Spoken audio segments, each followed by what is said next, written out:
and who will stay? Yes, welcome to First Take on this Friday Eve. Max and Molly holding things down in Bristol. Hello, Max. Stephen A. in good spirits. How we doing? I would like to say something for a quick second. Max Kellerman, Molly Kieran. Let me tell y'all something. Today is one of my favorite days of the year when it comes to being on First Take, because it is an absolute nightmare for beat writers to cover today because they have to chase these stories.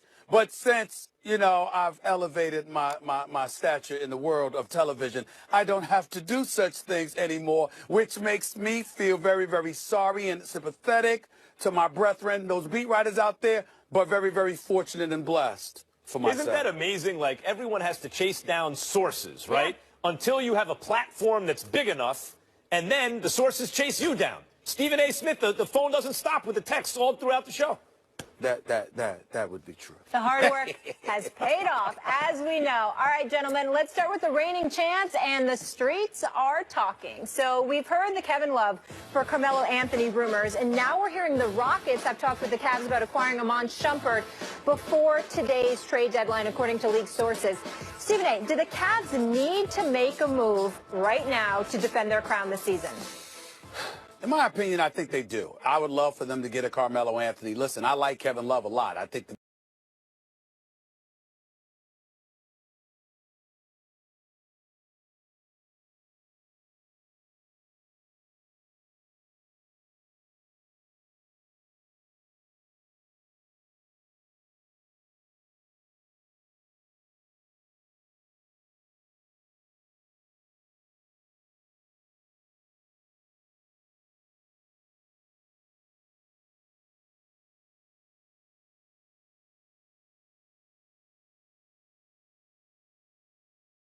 man can play some basketball. I think he's gotten a bad rap in the past, and I got a lot of love for him, not just as a player, but as a person. But when I think about the Golden State Warriors, and I think about LeBron James and what he plays for at this stage and point of his career, which is all about the chips, to me, you've got to make a move to give yourself the best opportunity to win. You don't know how healthy J.R. Smith is going to be. You'll need him in concert with a Kyle Korver to help out Kyrie Irving in that backcourt and to help LeBron James and Kyrie Irving to spell for them, because they don't need to be the lone playmakers that you have. That is fair. But on the flip side to it as well, when you think about Kevin Love, you don't know how healthy he's going to be when he comes back. And even if healthy, as fluid as his game is, and as much as it works in concert with the rest of what Cleveland tries to do as a basketball team, I just think that against Golden State, their length, their ability to defend perimeter play and beyond, when there's time to make a move, when things break down, I always bring this up, Max,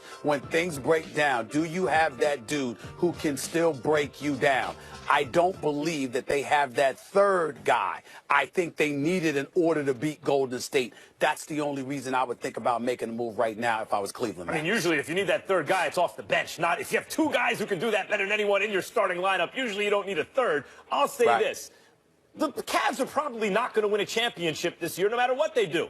And by the way, Cavs fans, you can calm down. You probably weren't going to win a championship last year, no matter what you did, and yet you won a championship. But that's why it was an amazing upset coming back from 3-1 against a 73-win team. This year, the 73-win team, a little less defensively without Bogut. They added Durant. They won't win as many games. They'll be even deadlier, you would think, come playoffs time. So you're probably not. You're going to be the underdog, the Cavs, in the finals, no matter what. The question then becomes, how do you optimize your chances to actually win? Do they need to make a deal or not? The answer is yes. They will be more likely to beat the Warriors in the finals if they make a deal than if they don't. Then the question becomes, for whom? Stephen A., I think a Carmelo trade would actually be disastrous for them in the short run, because he is a major offensive piece to integrate without a ton of time to do it. A lot of times we see a major piece come to a team and it takes them a full season to integrate. Sometimes, I know it's not an exact analogy, but like with the big three, it took them 2 years before they were fully functioning. That first year they imploded against Dallas. It'll be a little different here, Carmelo joining a unit that's already otherwise integrated. But still, that's a huge piece, and you'd have to give up a lot to get him, etc. I do think they need to add someone, but I don't think it's nearly as fancy as adding Carmelo Anthony. You know what they need, Stephen A. Smith, and they've needed it all year? They need Dellavedova. They need the guy they let go. They need the guy that you complained about them not locking up long-term cheap when they had the chance. Because Dellavedova is more valuable to the Cavs than to anyone, including the Bucks or anyone else. They need that guy or a guy just like him. A point guard off the bench, a tough-minded guy who can run your offense off the bench so LeBron can rest a little bit, so Kyrie can rest a little bit, who's tough-minded with some championship pedigree. Dellavedova would be perfect. They let him go. They need to replace him. Billy.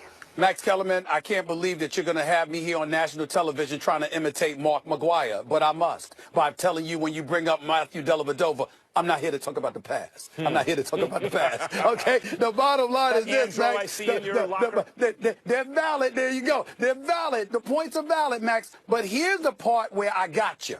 Max, and I don't think that you've appreciated the point that you've made on many, many occasions. So work with me here with one-word answers. Who do you call the best player in the world? LeBron James. There we go. That's 2 words. Only one was needed. LeBron. Which was LeBron. You call him the best player in the world, Max, but you ignore that reality when it comes to the notion of bringing on a talent like Carmelo.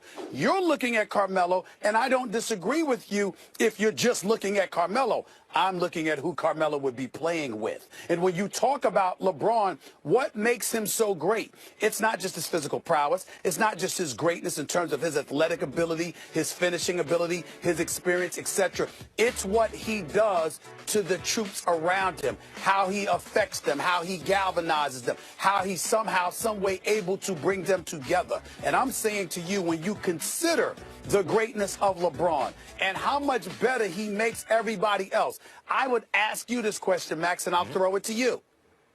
Could you imagine if LeBron actually made Melo better? He would.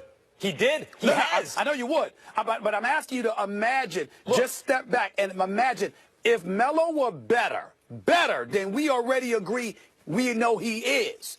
Could you imagine what that looks like? And I think long-term, for example, next season, or had he acquired Carmelo in this preseason, I would agree with you. Because we've seen them play in the Olympics. And we've seen them play together many times, by the way. And LeBron and others on a team with stars a lot of times use Carmelo as the primary scoring option for good reason. He's the most talented overall scorer. And LeBron would likely use him that way. I think if Carmelo was on the Cavs, he'd lead the team in scoring for the number of games he played. That's over LeBron. That's over Kyrie. Even if Kevin Love's on the, whoever's there. But LeBron would use him that way. It's just not enough time to integrate that large a piece into a system that's going to go up against a well-oiled machine like Golden State. But that's what I'm asking you. You're basically let's nip this argument in the bud once and for all. Max Kellerman, you're basically saying that the player that you believe to be the greatest in the world, who's a 3-time champion, who's been to 7 NBA finals, whose resume is so impeccable in terms of his ability to maximize the potential around him, you're essentially saying you don't believe LeBron James can get Melo ready enough in time to help knock off Golden State this season. Yes, that's one. What you're saying. That's one. Right. But 2, you also, in order even to make the salaries fit, have to give up someone like Tristan Thompson and minimum, or Kevin Love, just to make the salaries fit. But I'm talking about Kevin Love. I'm talking about the swap. I'm talking about the Kevin Love swap. Okay, then I would say one of the reasons Kevin Love actually fits on the Cavs, let's not forget, what you mentioned about LeBron is true. He makes any group of guys function better than anyone else would make them function. One of the reasons why Kyrie Irving is actually underrated right now, because a lot of times he's off ball, because that's the way the team... Kyrie's not underrated. I think Kyrie's not underrated. I think people are sleeping on him a little bit. The point we all know how nasty that brother is. I hope so. I hope so. But the point is, when he's off ball, he's not going to put up the same numbers as a Westbrook or a Harden, because the team functions better, LeBron using him the way he uses him. Kevin Love, too. Kevin Love is not perceived the way he was in Minnesota when his numbers were inflated, because he's used in specific ways. But his skills translate very well to the way the Cavs run their offense. His outlet passing. He's an elite guy on, for a power forward there. His outside shooting, his rebounding. Those are all things that fit within what the Cavs do perfectly. That's not what Carmelo really does. Yes, Carmelo can shoot, I wouldn't say he's a sharp shooter from the outside like Kevin Love. He doesn't pass like Kevin Love. He doesn't crash the boards like Kevin Love. Those are all things that are needed on this team. So you're actually losing a lot of the stuff you need to get what you're talking about. And in addition to that, you got to integrate what you're talking about before the playoffs to have a chance. Just and pick I'm up a saying backup to point you, guard. But once again, I think the point that you're missing, which is why you're going on and on trying to defend your point, is because you're focused on the talents and the skills of Carmelo Anthony. I'm focused on my belief that that talent, combined with the greatness of LeBron, can elevate to extreme levels quickly. I think it's that. I think their friendship, I think their relationship, I think the fact that they've practiced together in the past, I think the fact that they're so close and they know each other so well, combined with their requisite skills, is something you are sleeping on and underestimating in terms of the quickness with which they can gel. That's all. We're not debating basketball itself from an individual perspective in terms of talent. I agree with every point that you're making. My point to you is that you're underestimating and literally sleeping on the quickness with which they could gel. Well, that's the difference between you and I. Okay, right I would there. say this. It ain't sexy and big, but go pick up a backup point guard. I mean, that's really what you need to do. You don't need to move heaven and earth. Just get a backup point guard if you're the Cavs. You need a little more than that. For the Warriors, you need a little more than that. Yeah, the Clippers might need something, too, because they haven't been able to get past the second round over the last 5 years with Blake Griffin and CP3 together. So the Celtics and Clippers have also been talking about a swap that would send Blake Griffin to Boston, that according to our Zach Lowe. But it does appear to be